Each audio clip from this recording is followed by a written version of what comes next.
Allie with Allie's Organics. We're going to make compost tea today. Compost tea is great because it boosts the immune system of the plants. It helps the unhealthy ones and makes the healthy ones even better. Compost tea is great for the home gardener because you can make a little bit of compost go a long way. It's always best to use your own compost, but even a bagged compost that hasn't been sitting out in the sun for a long time will work as well. Some things that you're going to need is a 5-gallon bucket and some clean water. And when I mean clean water, it means non-chlorinated. Simply done by letting it sit out for 24 hours and letting the chlorine dissipate. You're also going to need a fish pump. Just a simple fish pump will be just fine. Then you're going to need some hose. And this is just simply the 1/4-inch soaker hose with some T's on here to make this circle. You can also use a couple of fish bubblers and that'll work just fine as well. You're going to need some cheesecloth or some sort of porous fabric, a tie, a rock, some blackstrap molasses, about 8 cups of compost, and another thing that's really nice to add is you can add some rock dust. We're going to add some azomite to this. A soft rock phosphate will be fine, or any other kind of rock dust. And we're also going to add some alfalfa meal. Kelp meal would work as well. Put your bubbler in the water and put the rock on it to keep it down at the bottom. This will help aerate your compost tea. And get your little fabric and put your compost in the middle of it. To this you want to add your kelp or alfalfa meal.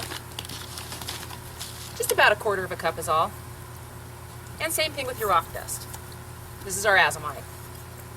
Go ahead and tie this up so that the compost doesn't escape.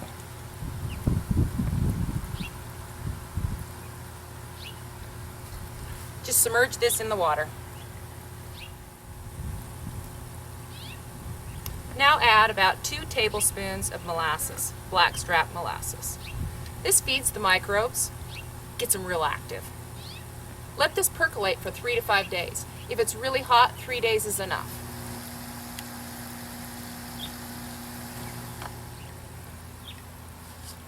Put a lid on it, but not tight. We want some airflow here. Keep this in a shady area as well. At the end of your 3 to 5 days, you can turn your pump off and strain this and use a sprayer to spray as a foliar feeding right on your plants. You'll want to do that in the morning or the evening time when the UV rays aren't as high. The microbes don't like UV rays. If you're just using it as a soil drench, you can also add some mycorrhizae in it. This really boosts it. To this 5 gallons, a teaspoon is all you need.